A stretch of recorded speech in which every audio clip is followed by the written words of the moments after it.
Hello, welcome to the Cinema Savvy Movie Podcast. I'm Chris Garner, here to give my review on the film Arrival, which is the 2016 science fiction drama film directed by Denis Villeneuve, starring Amy Adams, Jeremy Renner and Forest Whitaker. I went to see this film earlier today after being immensely hyped for it after seeing the trailers. I didn't do a reaction to any of the trailers, I don't think. I think I first saw the trailers for this thing when I went to see another movie, and the trailers kind of caught me completely off guard.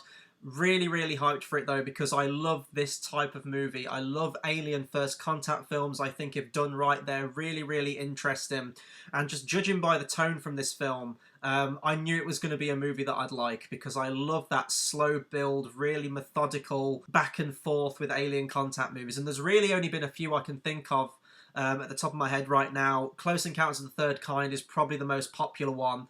And then within recent years, well, I say recent, like 2009, with the film District 9, which came out, which wasn't completely focused on the first contact with the aliens. It kind of breezed all over that in sort of mockumentary style footage, but I did think that was the most interesting part of that movie. And then in comes this movie.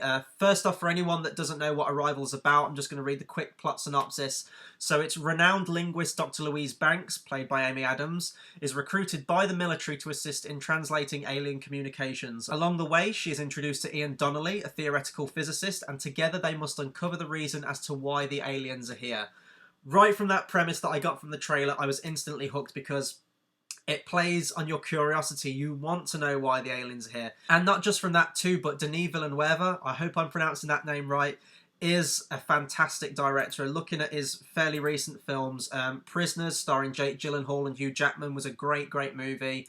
Sicario was one of my favourite movies of 2015, completely broadsided by that. Loved that movie to death. And obviously really excited for his next movie coming out next year, which is Blade Runner 2049. I'm a massive Blade Runner fan, and I think it's in safe hands. Watching this movie, I know for a fact that this guy can do sci-fi. So I was obviously hooked from the get-go with this thing after seeing the trailers. Loving first contact movies, and especially one that's done very slowly and really kind of eases you into it and really immerses you in that world. And that's a great thing that this movie does.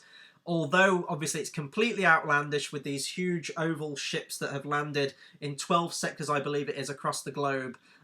It's filmed so real. It makes you think that this is what would actually happen if these ships were to land, in terms of the whole political turmoil and all countries all over the world having different ways of dealing with it. Some are wanting to launch open war on the aliens. Some are more curious as to know what they're there for and want to be more diplomatic.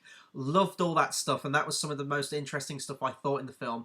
But also not just that, but the performances in this film are great. Amy Adams is a fantastic actress, and sadly the only films I've seen her in most recently are the DC movies such as Man of Steel and Batman v Superman. Now that's not to say she's a bad actress at all, but really in those movies she didn't get given good enough material to work with, especially for the character of Lois Lane.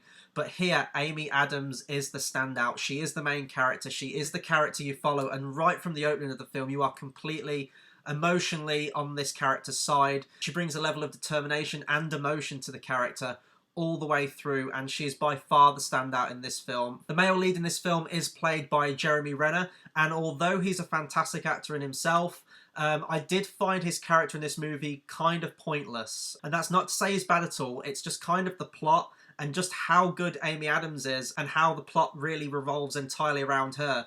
There's very little point to his character. There's kind of a little something towards the end, which I'm not going to go into here. This is a spoiler-free section. I'll warn you guys when I get to spoilers. But he is kind of just there staring at everything, and he's there in the background watching Amy Adams do everything. You know, when she's communicating with these aliens, which are called the heptapods. He is kind of a backseat character in all the events that happens in the film, which is kind of annoying, especially if they're bigging these two characters up as the main two. You kind of want them to have both equal footing in the film, have something necessary to do, but in all honesty, Amy Adams could have been the sole lead of this film, and it would have worked, because all the scenes with her when she is conversing with the heptapods, and you know, it's the slow first contact where they're writing, "We're human, I'm Dr. Louise Banks," and it's very basic words, and it's an exchange. That's where, to me, the film really excels. And in all honesty, I could have watched a 2-hour movie just like a set camera watching Amy Adams try and communicate with these alien creatures. It was exhilarating to watch, even though it is a slow burn and it is very methodical of how it happens in the film. In those moments, you are just so into it. And I'll touch more on that in a minute, but I also need to talk about Forest Whitaker as well. Forest Whitaker's always great. He doesn't really have loads to do in this movie. He kind of plays the army general who converses with Amy Adams and, you know, tries to relay what she's discovering about these alien creatures to his higher-ups. He's having to toe the line between the two. You know, he's saying his bosses really cracking down on him. We need to know why these aliens are here. You need to speed things up. And that's really the role he plays in the movie. Nevertheless, great actor, fine performance in this film. And it's got me really interested to see his performance in Rogue One, A Star Wars Story, next month.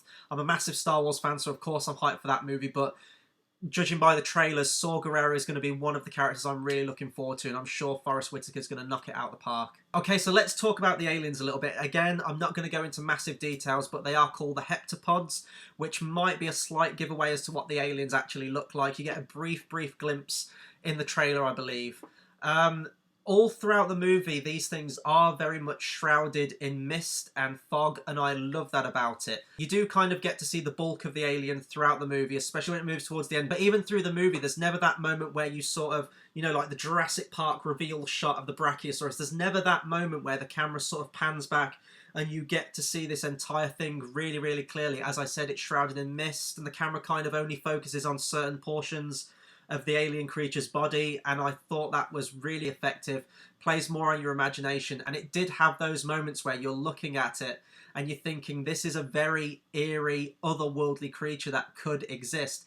It's not a massively original design in terms of alien concept, but it works for the movie, I think. Especially when they have them sort of writing almost calligraphy in their own alien language. It really works for the kind of creature that they are. And the cinematography in this film as well by Bradford Young, really effective. The colour palette of the film is very dark, and I would compare it to sort of the colour palette of Man of Steel. The very desaturated colour palette, which I didn't think worked for Man of Steel, completely works for this movie. It gives it a very bleak and mysterious and haunting quality to the film all the way through, which is exactly what you need in a film like this. And the cinematography itself, there's some beautiful shots in this film where the ships themselves are these huge oval egg-shaped monolith kind of things, and they just look so imposing. And the opening shots where, you know, they're riding in a helicopter to get to the alien landing site, and it's like just like a one shot, and it just lingers on it for ages, and you really take in the immense quality of this object that's come into orbit, and you just kind of marvel at it. And the music as well, although very understated and not this loud bombastic score,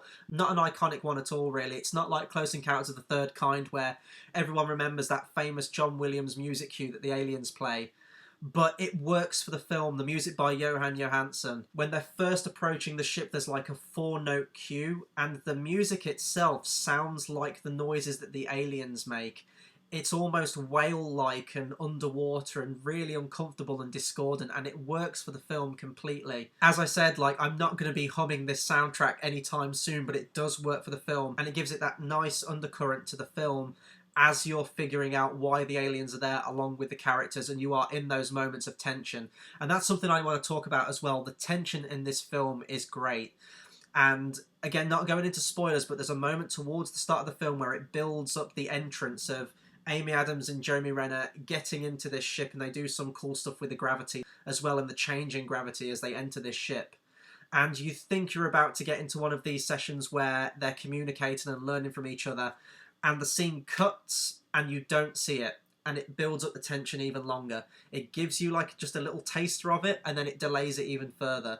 Now, in films such as Godzilla, where they did that throughout the film, where they teased Godzilla, they had the big dramatic reveal of him and then cut away, and then they kept doing it throughout the film. That doesn't work. In this, the pacing of it is perfect. However, I do think, though, if you're interested in alien invasion movies, temper your expectations with this one a bit. This isn't a loud, bombastic, action-filled film. This isn't your Independence Day or anything like that, and I think I've seen that on a lot of reviews where they're saying this isn't Independence Day. It's not. If you're going into it with that attitude and expecting a big, loud, action, explosion-filled alien invasion movie, this will not be the film for you, and I think you'll be really, really disappointed. This is a movie that is very much set in its commentary on our political relations with other countries in the world, our cooperation, and even the sessions where they're talking to the aliens. It is very slow, and it almost does put you in that situation of, if aliens landed, this is exactly what the human race would have to go through, how we'd have to try and communicate. And that's really what the crux of the movie is. There's a lot of scenes with Amy Adams trying to converse with these aliens. It's a very, very slow burn. So if you go into it with that knowledge in mind, then I think you'll have a really, really good time at this film. I'm checking reviews on this one too, and this has been getting some great reviews. Looking at it here now, Rotten Tomatoes is currently on a 95% as of this recording. Average rating of 8.4. Which is absolutely great, and I really hope this movie does make some money. I know we've got the big movie out next week, Fantastic Beasts and Where to Find Them, and I think this movie will sadly drop off, but I really hope this does make some money and get some attention. I do think this will eventually become a cult classic, especially amongst this genre. I think it's one of the best. I'd probably have it in my top 5, in all honesty, of alien movies or alien first contact movies. I would definitely recommend checking this movie out. So that'll do it for the spoiler-free section. Going to move into spoilers now. Really, I've just got to talk about the ending. So this is a warning. If you haven't seen Arrival and you are interested in seeing it, turn this review off now and come back to it later, because I'm going to spoil the hell out of this thing. And I do think it's worth going in. Even going in without seeing the trailers, I think you'd have a really good time. And I mean, I saw trailers for it before, but I kind of wish I hadn't, and you're just sort of wrapped up in this experience along the way. I think that would be really cool. So if you do love alien movies, and you don't mind a slow burn with a fairly slow pace all throughout the movie, I think you are going to enjoy this film. Right, so now let's move on to spoilers. So the first thing I want to talk about, which was genius about this film, is the structure of the film. Right from the opening shot, you're thrown into this very emotional montage. And it reminded me of Pixar's Up, actually, the first 9 minutes of that movie. How it's more or less all done through music or very small bits of dialogue. It's incredibly sad and hard-hitting to open the movie with, and it's really effectively done. And that's what I got from this movie as well. And that scene bookends the last one in a very clever way. Towards the end of the movie, when Amy Adams goes aboard the ship, when it looks like it's going to be all-out war on the aliens, I think China and Russia and Sudan, I believe, in the film, they want to basically blow these monoliths out the sky. And actually, I should talk about the monoliths as well. I should have talked about this in my spoiler-free, but the ships themselves, how imposing they are, and how they are like a monolith, it really reminded me of 2001: A Space Odyssey, although they're much smaller in that film compared to this one. But you still get that sense of awe and wonder, but you get that sense that there's something not quite right about them, and you're backing away, like you know there's more to them than meets the eye. And I just made them totally sound like a Transformer there. That wasn't intentional. This isn't a Transformers movie, thank God. But when she goes aboard the ship and she's talking with the aliens and she's saying it's going to be all-out war, why are you here? Please tell me. They keep mentioning a thing about a weapon and that you're the weapon. And we find out that they pass on to her their perception of time. And their perception of time is completely non-linear. So they can have a flash forward to something that's going to happen so many years in the future. And they pass that on to Amy Adams. And what we learn is that scene at the start, which is her giving birth, raising her daughter alone. We know that she's been married. I initially thought that her husband had died because it focuses on the wedding ring. So it did show that attachment still. But we learn later on that they just separated. And then her daughter tragically contracts a really rare disease. It's more or less cancer in the film because we see her like after she's been through chemo. Where she hasn't got any hair. But later on in the film, I think that Amy Adams just said it's a very rare disease, so I'm not sure if it's a new one they've created for this movie. Her daughter passes away, and we initially think that that's the backstory for the character. And I do want to give myself a pat on the back for this, because I did kind of predict elements of the ending. As soon as Jeremy Renner brings up the concept that, you know, she's single, he's interested in her, and these two characters have a thing going on, I thought, I bet he's going to turn out to be the husband, and it's going to have something to do with time. And that's exactly what it is. The scene from the start is Amy Adams's vision of what's going to be her future. You know, she's going to get together with Jeremy Renner, she's going to get married to him, they're going to have this kid, they're going to get separated, and the daughter will eventually die. And it's heartbreaking because that ability that she has to sort of merge in and out of like the past, the present, and the future is ultimately what saves them and stops all-out war against the aliens, and the whole situation is kind of dissolved. because of her actions. And it's done in a very effective way. However, I would argue that it does happen very quickly, and how the film was building up to that point with this very slow pace, you are expecting a great payoff. I loved the payoff because I was completely on board with the whole time paradox thing. However, I think that some might view it as a little bit of a cop-out to the film. And ultimately, it does leave a lot of unanswered questions. The aliens bring up something that's going to happen to them in 3,000 years' time. Whether that's going to be a sequel, I don't know. But there are some little open-ended things there. And as a viewer, you are kind of sitting there questioning, well, why did they show up? I know a lot of reviewers I've seen are still sort of scratching their heads at the end of this film.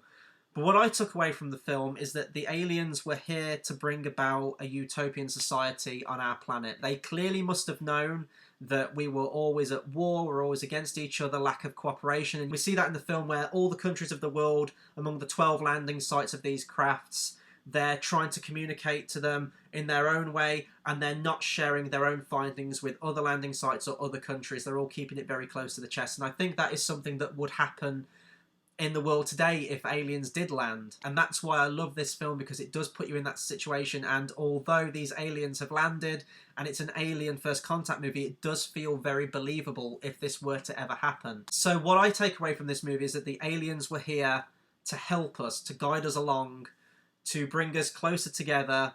And I'm sounding like a complete hippie right now, but this is what I took away from the movie. And I actually love the scene where Amy Adams does dissolve this whole situation. And I love how they handle the scene of where Amy Adams does rectify the whole situation and dissolve this entire conflict between the aliens and the people of Earth, where it flashes forward to where she's a renowned linguist. She's publicly praised for the events of her dissolving the entire conflict, and the Chinese president or like army general comes up to her, I can't remember who he is, and he says, I remember the time where you stopped me from basically starting World War III with the aliens.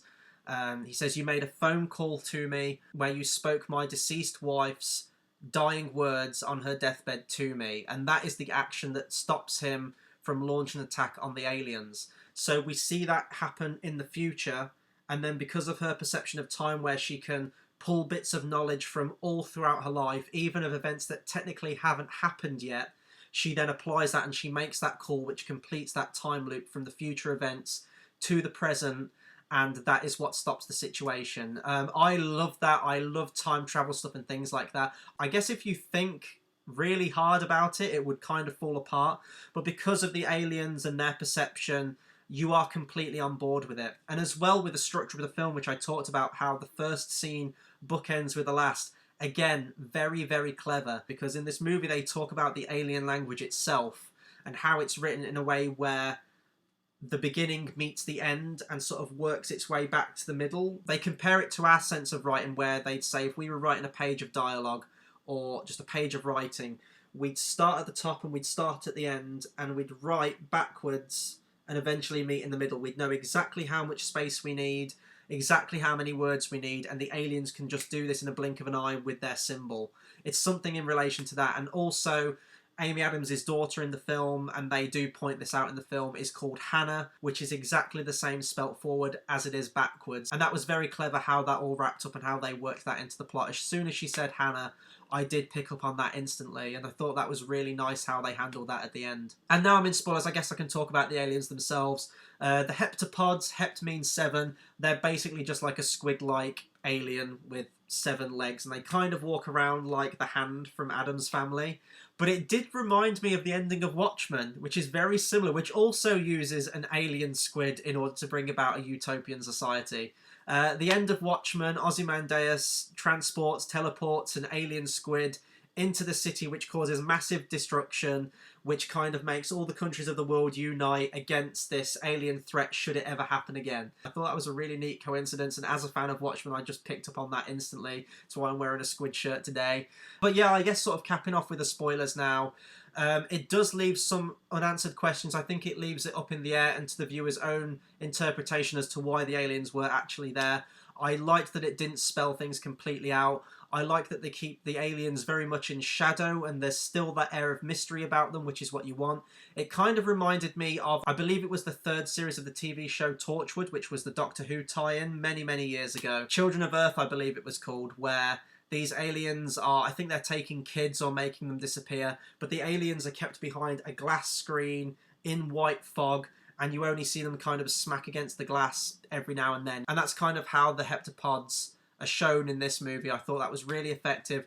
Great performances. Although it's a slow burn, it works for the film, and I just love these Alien First Contact movies. I will say as well, the music, very understated, not very memorable, but it works for the film. There's also another track used in the film, a famous classical piece. I think it's used in Shutter Island and probably many, many other films as well. It's called On the Nature of Daylight by composer Max Richter. Works really well in the film and does hit all the emotional beats when it does play. So yeah, that will do it for my review on Arrival. Go check it out. Go support this movie before Fantastic Beasts and Where to Find Them hits and just dominates the box office for about a month. Great film, would highly recommend it, but go in with the right expectations, expecting a slow build sci-fi drama film rather than a high-octane action Independence Day style alien invasion film, and I think you'll have a good time with it. So that'll do it for my review on Arrival. Be sure to comment, subscribe, let me know what you thought of this film. Let me know what your favourite alien invasion movie is, Alien First Contact film, anything like that, please do drop me a comment. Also, let me know what you think of this style of review. I mean, this is my first one where I'm doing it directly to camera that's not on a live stream. Do you prefer this style? Would you prefer it more in an audio form where I just throw up a thumbnail and you hear my voice giving my review? I do want to hear your feedback on that because we are thinking about changing things up on the channel slightly. Also, things that are coming up on the channel, there'll be more reaction videos from me. We're still very much in Harry Potter month, so we'll have reviews for all the Harry Potter films. The first 3 reviews are up: Philosopher's Stone, Chamber of Secrets and Prisoner of Azkaban. Goblet of Fire will be up this weekend. We've got lots of other shows as well, like Battle of the Brackets and Top 10 lists. All tying in with Harry Potter for this month in anticipation for Fantastic Beasts and Where to Find Them. Our review for that will be out next week. And December we will hit Star Wars month again for the release of Rogue One, a Star Wars story. All of our videos will be Star Wars related. We did that last year for Force Awakens. We had a great time with it. I'm going to do the same this year as well. Alongside that, there'll be other movie reviews as well, such as this, and other movies I want to see this month. So please do hit that subscribe button. It is the best way to keep updated with all of our content. And yeah, that'll do it. So until the next video, I'll see you guys next time. Thanks for watching.